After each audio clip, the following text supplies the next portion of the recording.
దేవుని నామమునకు మహిమ కలుగును గాక.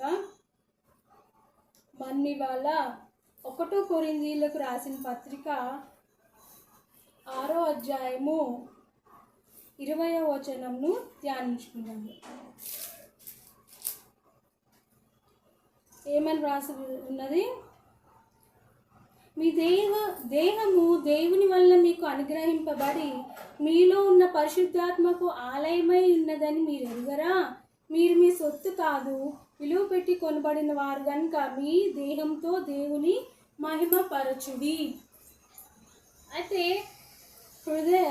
మీ దేహము పరిశుద్ధాత్మకు ఆలయమై ఉన్నదని మీరు ఎరుగరా అని అంటారనమాట. ఎంత చక్కగా వాళ్ళని ప్రశ్నిస్తున్నారు. అయితే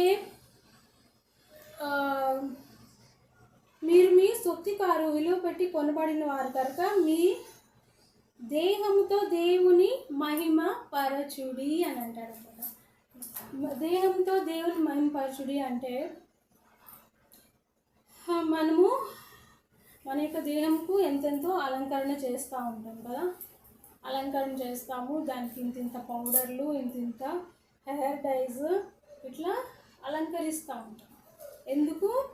అది దేవుని సొత్తే ఉందన్నమాట. దేహంతో దేవుని మహిమపరచుడి అని. అయితే మనం ఏం చేసినా దేవునికి మహిమకరంగా ఉండాలన్నమాట. అయితే మీ దేహము దేవుని వల్ల మీకు అనుగ్రహింపబడి మీలో ఉన్న పరిశుద్ధాత్మక ఆలయమే ఉన్నదని మీరు ఎరుగారు. చక్కని పాట ఉంది, మనము పాడి దేవుని కృతజ్ఞత స్తుతించుకుందాం. హృదయమే నీ ఆలయం క్రీస్తు, నీ నామమే నా ధ్యానం, విదితము కాదే ఇలలో ఎవరికి వివరించగని పావనమూర్తి. హృదయమే నీ ఆలయం క్రీస్తు. అది ఆర్సీఎం చర్చ్ వాళ్ళ సాంగ్ అనమాట. చక్కటి సాంగ్. మాకు early morning, Sunday early mornings RCM church వాళ్ళు స్పీకర్లో పెట్టి వినిపిస్తూ ఉండేవాళ్ళు. మేము నిద్రపోతూ ఉంటే నిద్ర లేపుతూ ఉండేవాళ్ళు ఆ సాంగ్స్తో అనమాట. అలాగూ హృదయము నీ యొక్క ఆలయం క్రీస్తు అని రాశారనమాట. అయితే 1 కొరింథీయులకు రాసిన పత్రికలో ఇంకొక అమూల్యమైన వచనం ఉంది. Precious verse. అమూల్యమైన వచనం ఏంటంటే, ఈ లోకపు నటన గతించుచున్నది, మీరు చింతలేని వారై ఉండవల్లని కోరుకొంచున్నాను అంటారు. అంటే గతించిపోవచ్చున్నది అంటే అపోస్తలుడైన పౌలుకి ఏదో లోకపు నటన, లోకమే ఒక నటన, అది ఆ నటన కూడా గతించుకోవచ్చున్నది అని అంటారు కొరింథీయులతో. అంటే మీరు చింతలేని వారే ఉండవాలని కోరుకుంటున్నారు. అంత నటనలో జీవించుచున్న వాళ్ళు, నటిస్తున్న లోకంలో వాళ్ళు, మీరు చింతించకుండా చింతలేని వారే ఉండవాలని కోరుకుంటున్నాను అని అపోస్తలుడైన పౌలు తెలియచేస్తూ ఉన్నాడనమాట.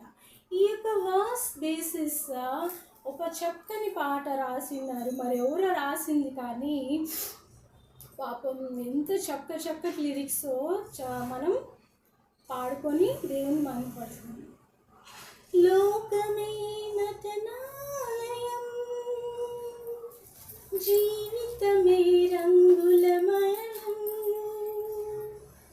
నీ పూర్ణాత్మతో మోకరించుమా, నీ పూర్ణ మనసుతో ప్రార్థించుమా, పరిశుద్ధాత్ముడే ఇలలో నిన్ను కొనిపోయి, ఇన్నేళ్ళ మనము ఉన్నాము ఇలలో, చల్లని దేవుని నీడలో, గతించిపోయి కాలం స్మరించు యేసునామం, సంతోషించు ఈ నవోదయం, సంతోషించు ఈ నవోదయం, సంతోషించు ఈ నవోదయం. ఇంత చక్కగా లిరిక్స్ రాశాడో ఎవరో కానీ, లోకమే నటనాలయం, జీవితమే రంగుల వలయం.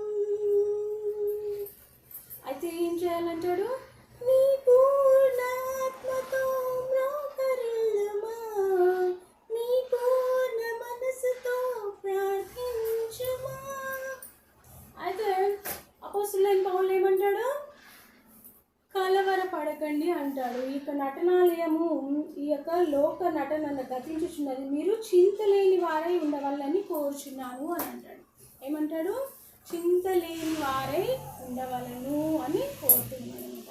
అలాగూ మన దేహమే పరిశుద్ధాత్మ యొక్క ఆలయమై ఉన్నది, మరియు మనము చింతలేని వారమై ఉండాలి. ఎందుకు చింతలేని వారమై ఉండాలి? మనకు చింత ఎందుకు కలుగుతుంది? ఈ లోక నటన గతించిపోబడుచున్నది కాబట్టి మనము చింతించకుండా దేవుడే మనకి తోడై ఉండి ఇక నటన వలన మనకి ఎటువంటి చెడు ఎఫెక్ట్స్ లేకుండా God will definitely help us to be safe and sound in His hands.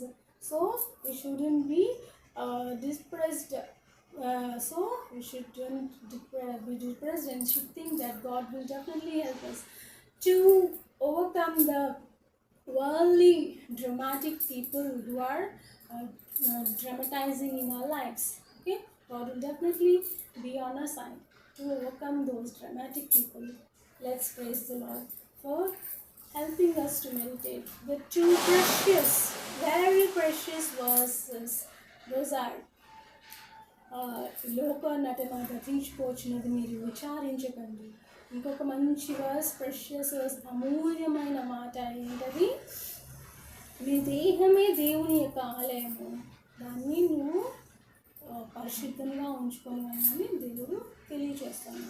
ఇటువంటి ప్రెషియస్ అండ్ అమూల్యమైన వర్సెస్ ధ్యానించుకుంటూ దేవుడు ఇచ్చిన చక్కని అవకాశం కొరకు